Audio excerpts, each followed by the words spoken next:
Secondly, another of the major points that this entire hearing was started out with on the first day was that people should be scared by these proceedings because they will lose healthcare coverage for their pre-existing conditions. That has been, again, run out here today, time and time again. And I'm not going to ask you to go through that again, but I'm going to make a couple of comments about that. As I said earlier in these hearings, even back when we were debating Obamacare, there was no disagreement about covering pre-existing conditions. And in every proposal from our side since that time, coverage for pre-existing conditions has been included.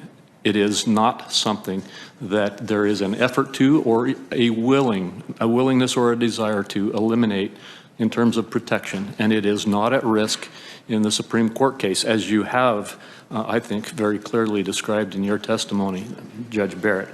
And finally, with regard to that, if those assurances and those facts don't make it clear, Senator Tillis has introduced legislation called the PROTECT Act, which will put into law, once again, protection for pre-existing conditions in our health care coverage.